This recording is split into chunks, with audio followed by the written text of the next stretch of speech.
The Rock attacking Cody Rhodes to end Raw. CM Punk, Rollins, and Drew McIntyre in a fire segment. Plus, Mania rivalries are getting very heated. Plus, we got a lot more to talk about. So let's get into it. WrestleMania with a Podcast starts right now. Let's go. Welcome to WrestleMania with the Podcast. I'm Dylan Shields. We talk Raw, SmackDown, wrestling news, and some fun top lists. With that being said, ring the bell.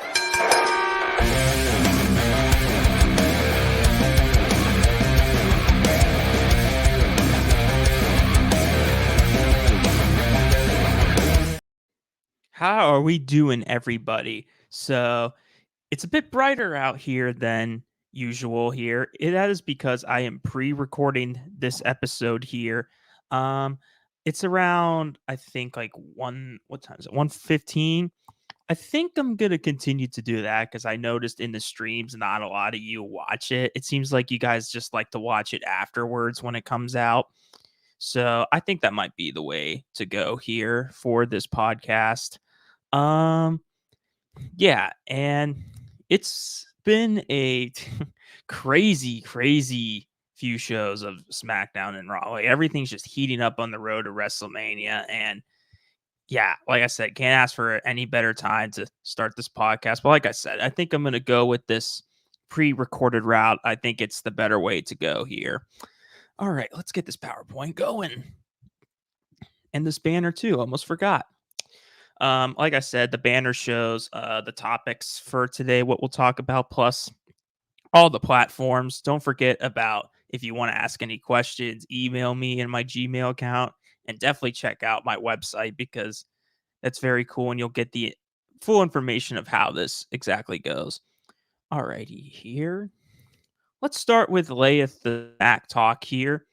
I guess we might as well get started with Roman Cody Rhodes face to face. That's gonna slowly transition into like what The Rock and Cody did on Raw because that kind of obviously correlates.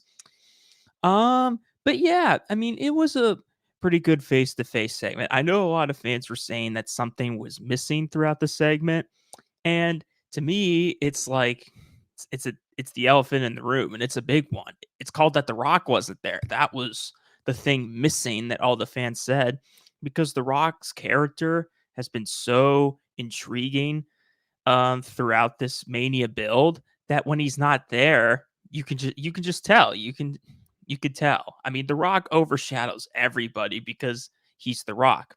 I will say, and again, for the second week in a row, shout out to Sam Roberts for saying this.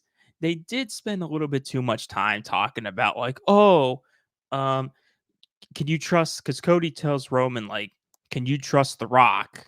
And before that, Roman tells Cody like, how are you gonna trust Seth? He betrayed me in the Shield. I like that they talked about it, but they talked about it for a bit too long because it was just them face to face. I wanted to see more, them talking about their match because the tag match has been hyped. Like, and we see on Raw that it's even more hyped up. Like, I want to see more Cody Roman build, but eventually it got there. Like, I love Roman. He said this on the McAfee show too. He made an appearance called Cody a politician, like spoken like a true politician, like spinning everything. Like, you want you any moms here got kids that Cody can kiss or sign an autograph? Because Cody will do that because he loves you. I like the little troll in there by Roman.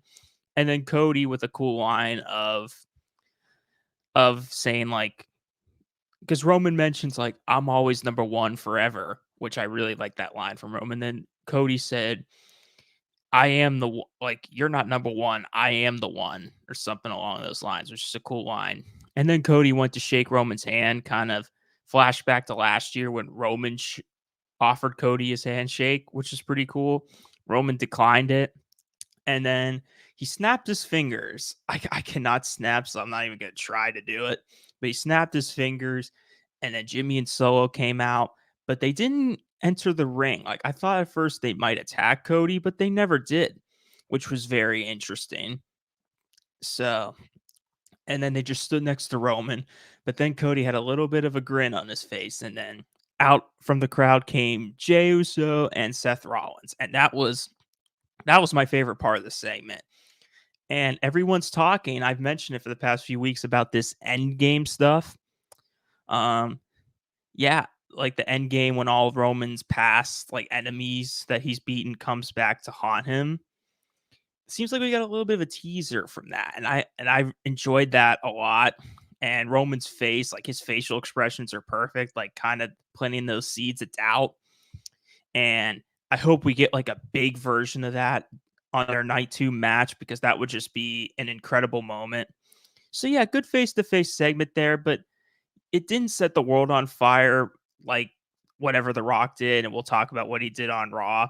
I just hope we keep building towards Roman and Cody more than The Rock and Cody, because as you see on Raw, like seems like they're just building Rock Cody at this point.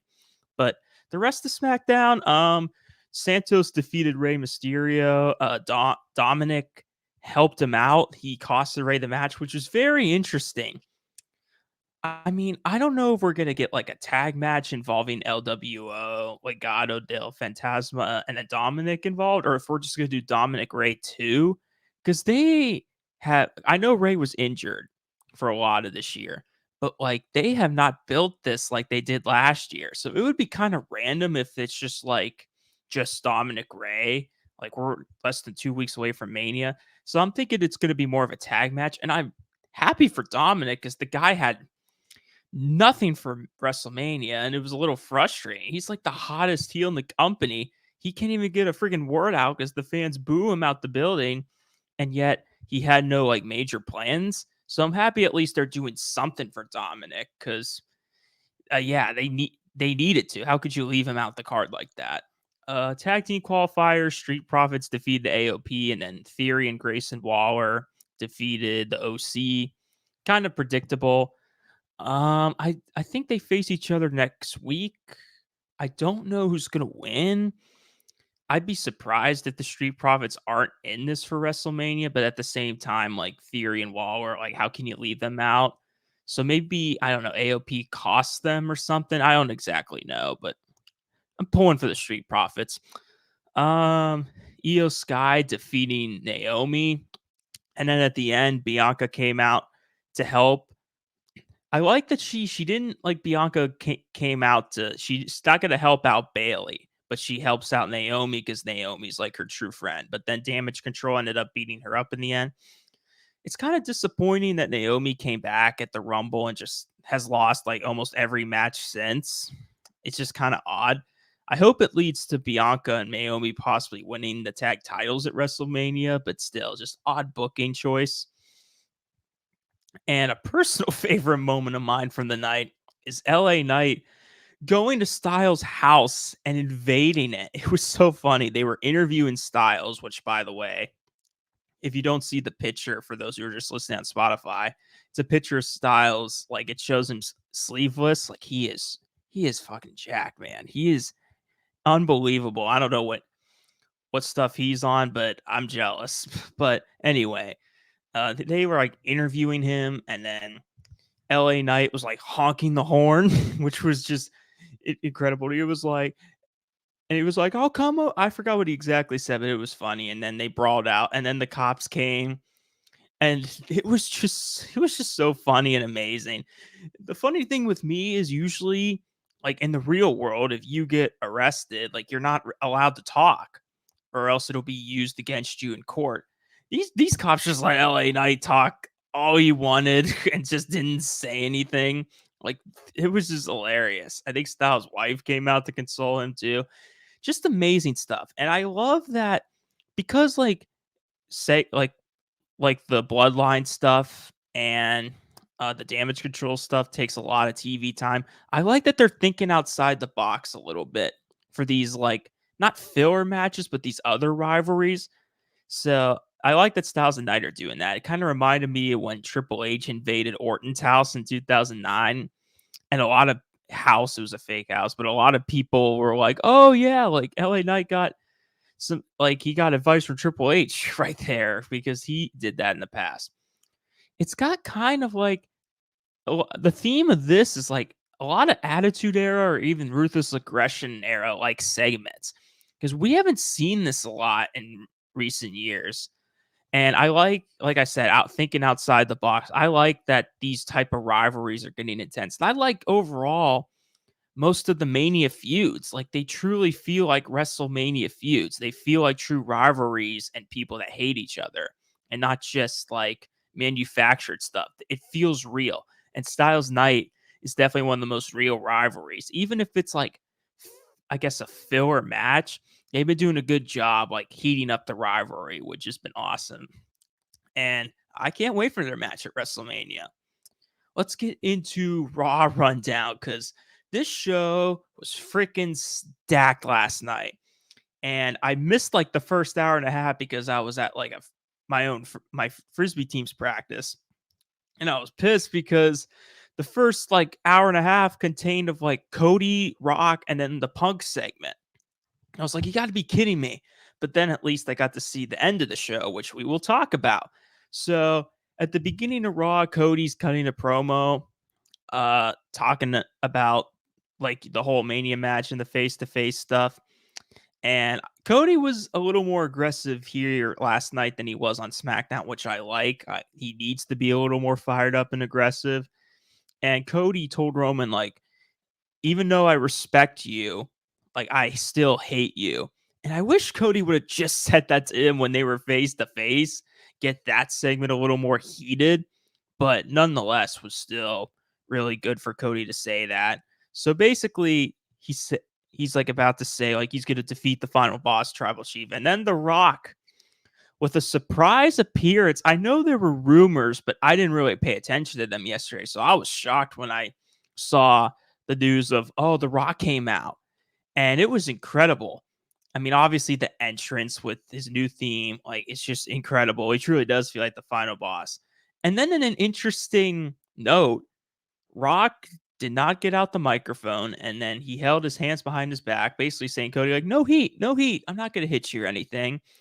And then The Rock went up and whispered something in Cody's ear and then left, which you don't see that from The Rock. Usually the guy will take up 20, 30 minutes of TV time to cut a promo. Not this time. He whispered to Cody and left, which was very, very interesting. And then Rock got interviewed backstage. Like, what did you say? And then he said, ask Cody. And then Cody, I think he said something like, oh, it's too inappropriate, or like, or something along those lines of what he said. So he wouldn't reveal what he said. And we'll talk about the end of the night. I'll save that for the end on what The Rock ended up doing to Cody. But I want to talk about this Punk, McIntyre, and Rollins segment. Holy shit. When I first watched this on YouTube, I mean, I was looking forward to it from the beginning. But my God, man. I mean, Punk came out first. He not called out McAfee, but mentioned McAfee in his interview with Roman, because Roman kind of called out Punk. He kind of said, like, oh, when you're at the top, Punk, like, instead of bitching and moaning, how about you enjoy the moment? And Punk kind of responded being like, ooh, when Roman's like climbing down the ladder and I'm climbing up, we're going to see each other very soon. So I'm excited for a Punk Roman feud soon. But then, of course, Drew interrupts Punk. And dude, I was on the Drew train already. But holy crap, man. Like, this guy is just, I could tell, and you could tell, that he's just having so much fun with this new character. Definitely the best character the guy's ever had in his career. He's basically just the living, breathing troll. Like, earlier in the day, he was in Chicago, and he had like a shirt that had like Punk's like logo, but then it said like McIntyre or Drew or something. He's just such a savage. And those two were just barking back and forth. I mean, I can't even explain it, do it justice. I go back and watch that segment because it was so good. But I guess like Punk basically like wanted Drew to fight him, and Drew wouldn't. There was one like crazy thing of Drew like basically saying, like, calling himself the chosen one, and Punk was like, who chose you? Who? What's his name? And everyone, including me, gasped there, because we all know it was Vince McMahon that did that, and not really allowed to say his name on WWE programming anymore. So they really went there with that, and just their exchange back and forth. Like, I'm so excited. I'm more excited personally for a Drew Punk match than I am for a Punk Seth match. I'm excited for both, but I'm more looking forward to Drew because that's more of the heated rivalry. I think Drew also said, like, and I love this line too, of like, Punk, I don't hate you. Like, you complete me. And that's true. Like, Punk and his injury complete Drew. It's what this whole character is about, of Drew just basically being a troll. And I thought that was just so smart. And I love that Drew sat on the announce table, like kind of in like a Punk sitting position pose. It was just amazing. And then Seth came out, and I love Punk's reaction for Seth's entrance. Like, he basically collapsed and rolled his eyes. It was so good. And then I think Seth was like, "Oh, well, now you know what my show is, or I should introduce what my show is." And Punk's like, "This could be your show all you want. This is my city." And before Seth came out, Drew was like, "How about you commentate for my match at WrestleMania?" And there was speculation on what Punk's going to do in their match. And then Seth's like, "You two can't just like decide what you get to do with the world title match without without the world champion." And Seth's like, "Why don't we ask the fans what they want to do?" And the Chicago crowd chanted referee. And then Seth's like, "Oh, he's got a torn tricep. That's his counting hand." And then Punk just immediately counts with the left hand, 1, 2, 3, which was so funny, just completely debunking Seth's rebuttal right there. It was just amazing. But Punk said another funny line of like, "Oh, I don't think I could be fair with these two dipshits." Oh man, it was so good. Like, at the end of the segment, like, basically Punk, he's gonna be the commentator for WrestleMania, and Punk also said, I'm gonna do something that I couldn't do in my absence, make you both interesting." And then Drew was like, "Oh no, Punk, you don't get the last word." And then Seth attacked Drew. It was just awesome. I don't want Punk to overshadow the match itself, because I'm afraid the Philly crowd's just going to be chanting for Punk the whole time. Hopefully they'll have like a good match where like they might be chanting Punk at the beginning, but then they'll actually be invested in the match. 100% to me, Drew's got to win. You can't just have this new character and not put the belt on him. There's part of me that's like, maybe Punk will cost Drew, but I just don't want that to happen. I think this has been long overdue for Drew, and he should win the world. He should win the world title 120% over Seth. A few other segments here. Becky punched Dominic Mysterio. Rhea got a little personal with Becky, basically saying, "You can call your kid mommy when I beat you." So that feud continues to intensify. And of course, Dominic's the punching boy there. Yeah. If it wasn't for the Bloodline match, the tag match, I think this would have main evented night one, honestly. I know Io Bailey's an argument, but like, Becky and Rhea are the two biggest women's stars in the company. So yeah, it's like I had a feeling it was going to be them just because of their stardom compared to Bailey and Io. And that's no disrespect to them, but just they're the bigger stars. Candice LeRae continues to evolve her character. She faked an injury to win a match. Pretty cool there. Judgment Day attacked Awesome Truth and New Day and DIY. It was New Day versus DIY, and Judgment Day attacked them. And R-Truth had a funny moment when Judgment Day are about to attack him. R-Truth's like, go to commercial break, Stu, who's like WWE's cameraman. That's his name is Stu. He's like, "Stu, go to commercial." And then they went on to attack him. Again, just like I'm on the Drew train, I'm on the Awesome Truth train. They better win the tag titles at WrestleMania. I better see like R-Truth push Damian off the ladder to win the match. Like, that'll get one of the biggest pops.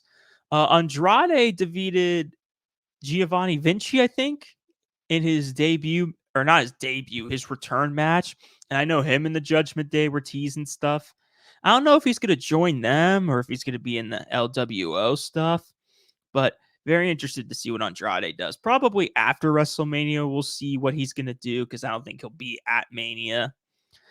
Bronson Reed defeated Sami Zayn with distraction by Gunther.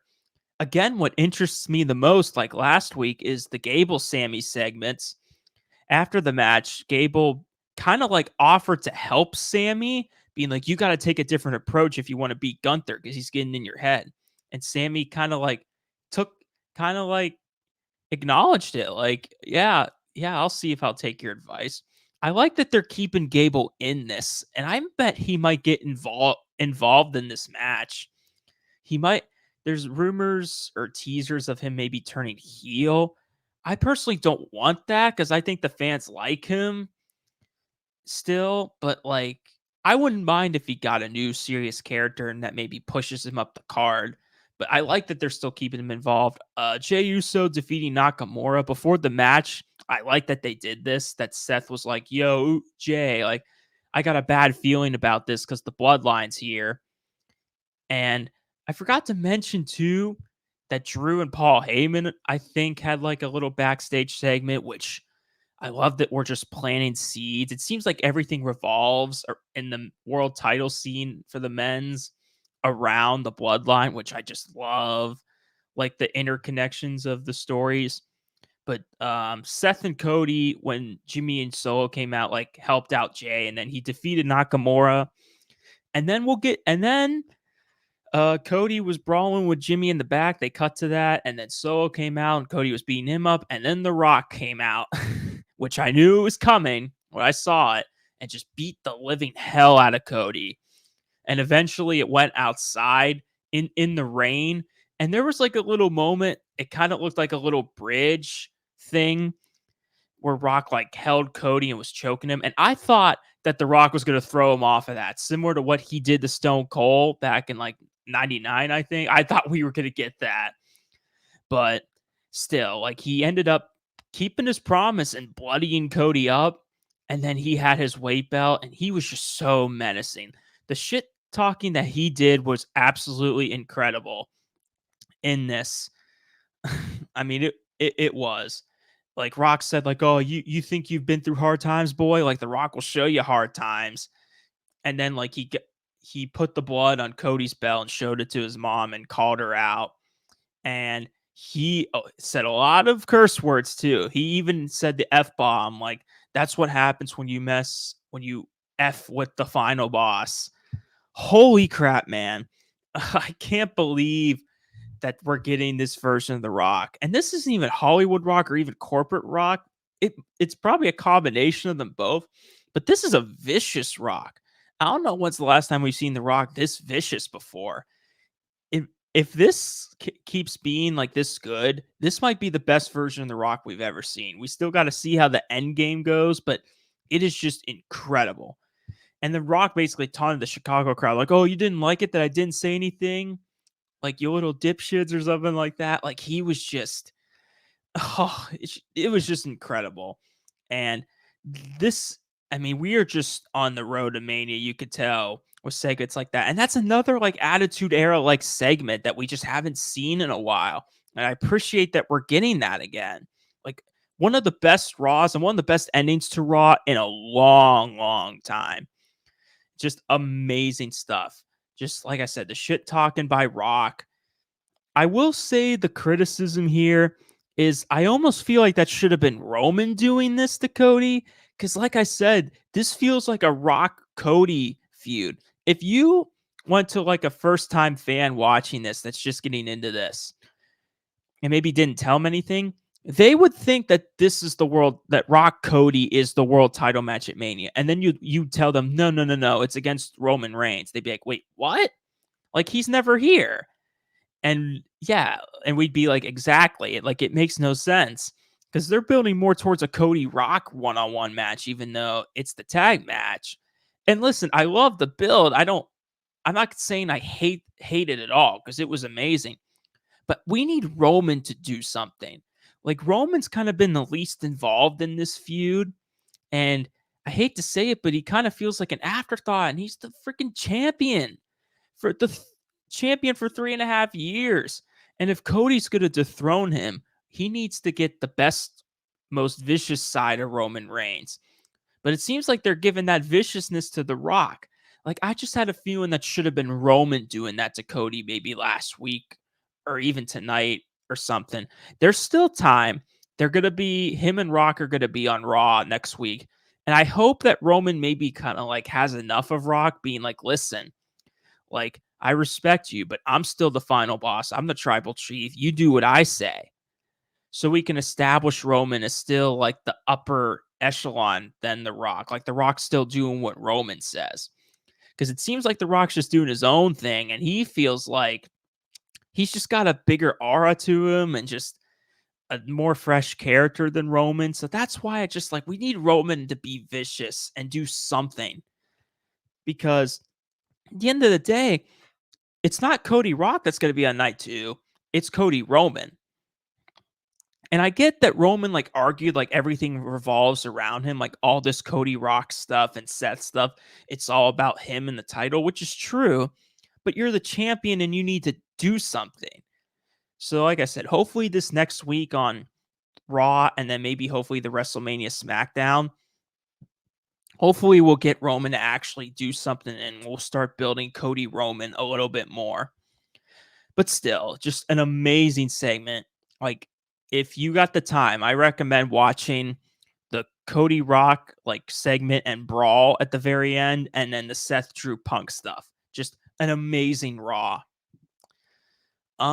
Ring discoveries. There isn't too much to talk about.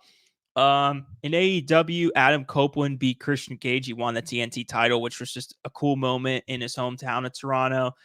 The end of the match was sick where I think Spike is the name of his weapon. Like, he got out his weapon, like, and hit, and he kind of like him and I'm bad with names of AEW wrestlers because I just don't watch it as much, but they basically locked up Christian Cage and like the whole patriarchy.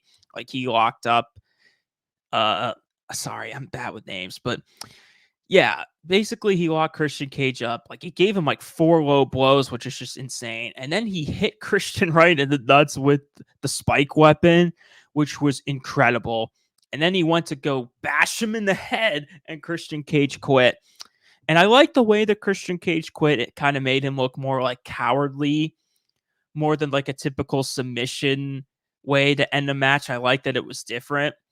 It was a bit long, the way like they had to lock everybody up, like, and get everyone in the cuffs. But still, just a really cool moment, and I'm excited for Copeland's TNT run. Jade Cargill's going to be on SmackDown this week.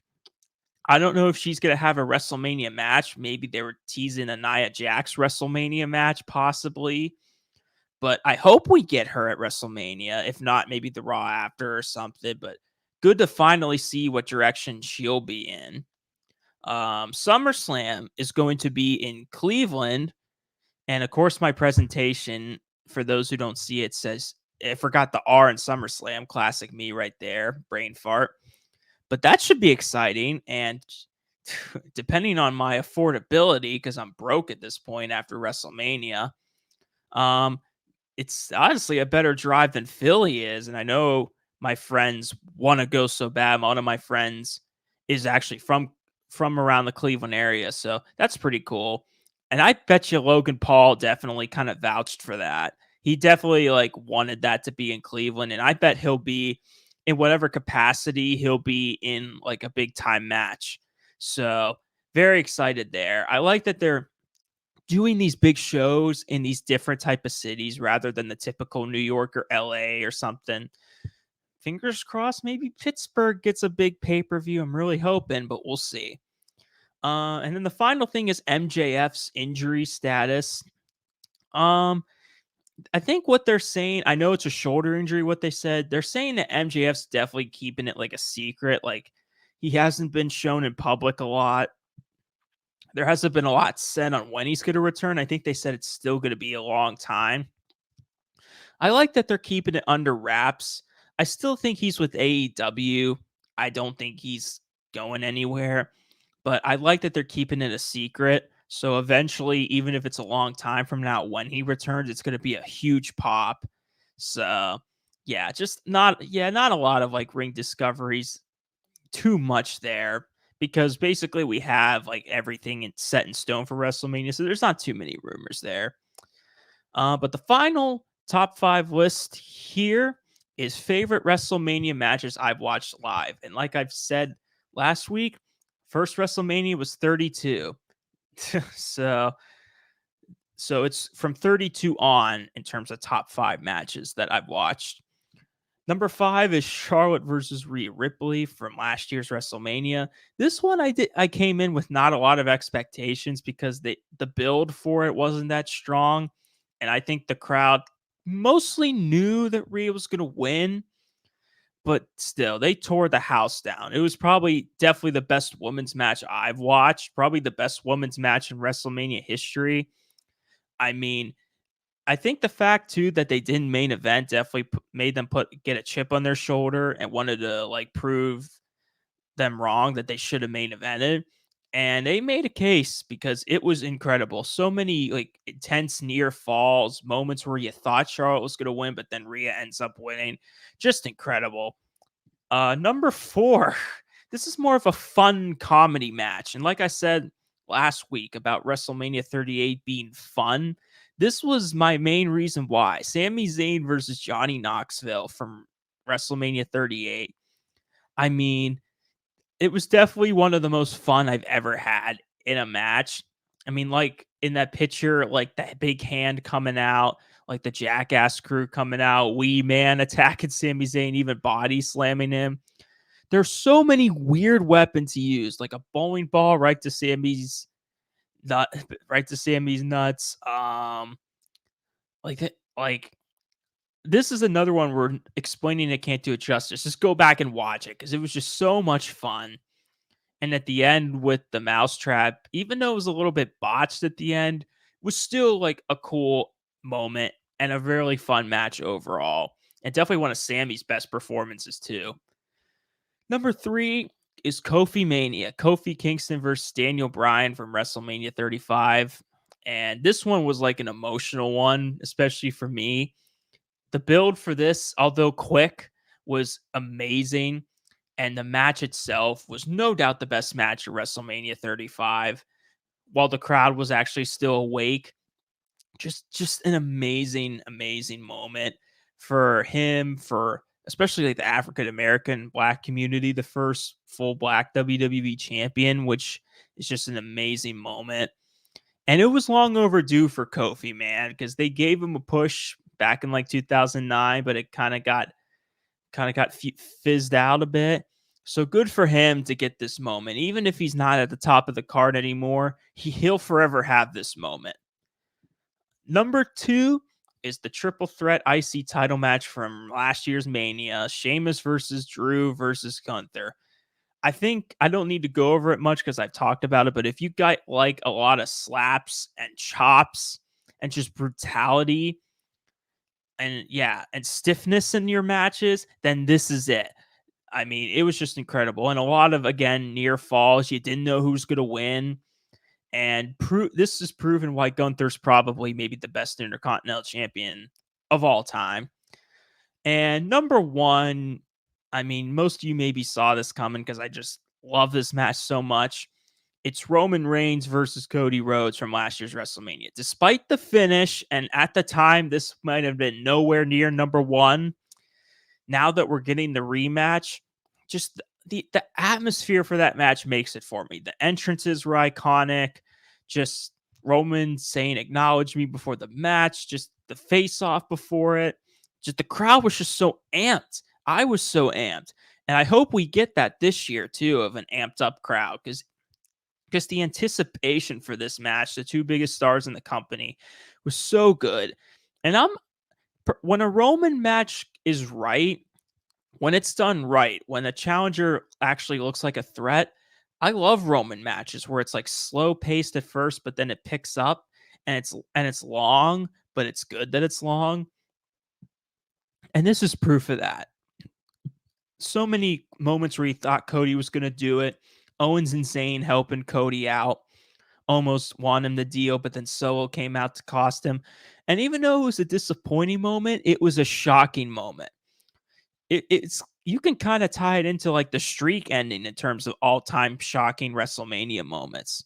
So, like I said, I just love this match so much, and it's my favorite WrestleMania match I've ever watched live. I hope they're Roman Cody 2 or maybe something else from WrestleMania this year can top it, because oh boy, it'll be hard to. Next week is a big week. It's the week before WrestleMania, and I am very excited. So, I am going to have my very first ever interview next week. It is going to be with a local Pittsburgh wrestler named Mark Sigafos. That is the guy right here with the black shirt. I know people who are listening to it probably obviously can't see it. For those who are, it's the guy with the longer hair and black shirt. And that is my friend Troy's brother. And Troy is the one with the green shirt right here. So that'll be very exciting to talk with someone who's in the wrestling business. And then we are going to have a special predictions podcast releasing either Friday night or Saturday morning, because we're going to film it Friday during the day. It's going to be me. It's going to be my friend Matt right here. And then the aforementioned Troy, because us three are going to be the ones going to WrestleMania in person. So we came up with the idea of doing a fun predictions video. And like I mentioned last week, it's probably going to be a bit longer, possibly maybe an hour to an hour and a half, because there's a lot of matches and a lot of time to talk about it. And then finally, this is like a maybe thing, but I want to maybe come up with a WrestleMania vlog, like just posting about our day, us driving up there, and just like the atmosphere and just going to it. Like, I've never done a vlog before, but I think if there's any time to do it, it's WrestleMania. So very excited for that. I'll keep you updated on the details on if I'll do that or not. And I got to update my website and stuff for that too. But yeah, look forward and stay tuned to next week, because it's possibly as big of a week for a wrestling podcast as you can get, because it's WrestleMania week. All right. Here, let's get out of that here. All righty here. So it is 37 minutes, because of course it'll never be the full 30 minutes here. I keep forgetting to do this showing you this mic, but it's got like cool colors. I wanted to like change the color each time we get to a segment, like this red here for like a Raw, the blue for SmackDown, but I keep forgetting to do that because I'm just too into the podcast itself. But anyway, I'm just saying a bunch of random shit. I'll end this episode right here. Thank you guys so much for tuning in. I truly appreciate each and every week. Like I said, starting from the ground up, but hoping to get this podcast just each week more popular and popular. Thank you to the guys for listening to it here. So excited for WrestleMania week and next week too, because like I said, it is a big week. So have a good week, guys.